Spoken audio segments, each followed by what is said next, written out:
Hi, I'm Ryan Klee. I am the co-founder of Rootstock, and I'm here today to tell you about 5 things you should do to become a thought leader in your industry.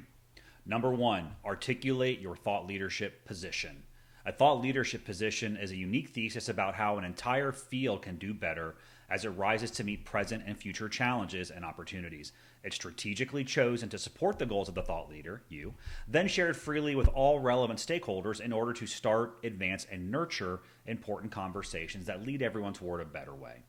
Having good ideas alone won't help you meet your growth goals.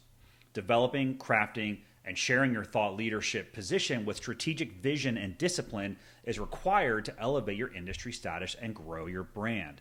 When we conduct our thought leadership position workshops with clients, there are so many moments where you can see the light bulbs going off in their head, the dots connecting, the clarity emerging.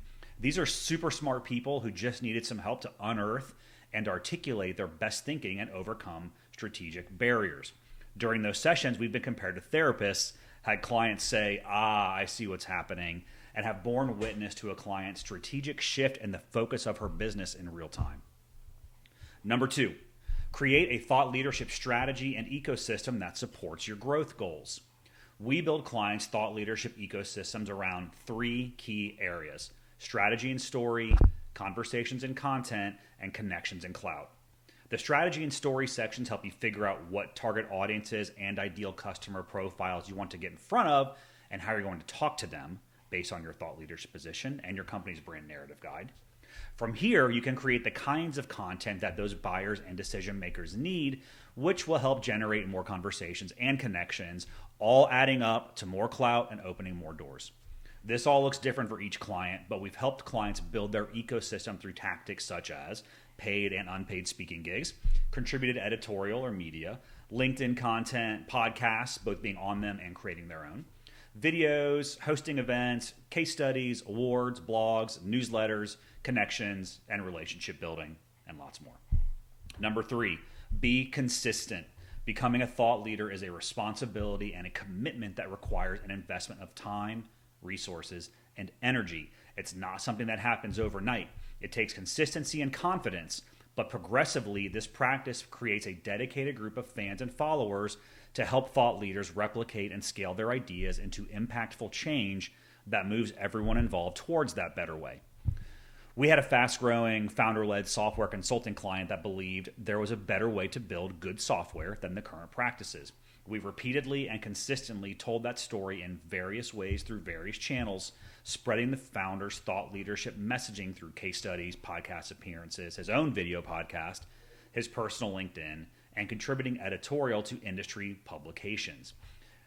The media organization that we worked with liked his position and writing so much that they asked him to contribute to another publication in their portfolio. Then he was asked to be a co-host on one of their main YouTube news shows and was invited onto their main YouTube show that interviewed high-level CIOs. During the first 3 years of our engagement with them, the company tripled in both size and revenue. All of this came about from being consistent and, of course, having good intel and opinions to share. Number 4, be curious. Thought leaders need to be curious to be able to connect the dots between different trends and ideas and offer a holistic perspective. They aren't afraid to challenge the status quo because they believe there's a better way. They are seen as visionary and forward-thinking, often setting trends and inspiring others with their innovative thinking. Curiosity is paramount. This led a previous client who had laughed at the prospect of ever writing a book, writing and publishing a best-selling book. We were working with a tech-forward branding agency when the pandemic hit. Previous to the pandemic, his agency was growing with clients and employees. Following traditional agency thinking, he always thought bigger is better. So you hire the junior person, then another one, because the office needs to look full, and sounding big will impress clients, right? When the pandemic hit, this thinking was thrown right out the window.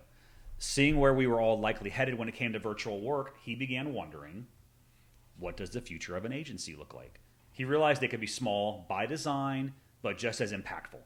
After a year of conversations and exploration, we worked with him to publish his book, Small by Design, in May of 2022. And number 5, be generous with your ideas, thoughts, experience, and energy. Thought leadership is a conversation. It dies in isolation. It must be a dialogue, and it must be shared consistently. This is how subject matter experts become thought leaders and how you build trust. Thought leaders can share their insights, predictions, and innovative ideas through various platforms such as speaking engagements, publications, social media, industry events, books, conversations with prospects, employees, consultants, and peers, case studies, white papers, blogs, and more. You get the picture. I love events and conferences and believe in the power of them to share your thinking, build connections, and generate leads.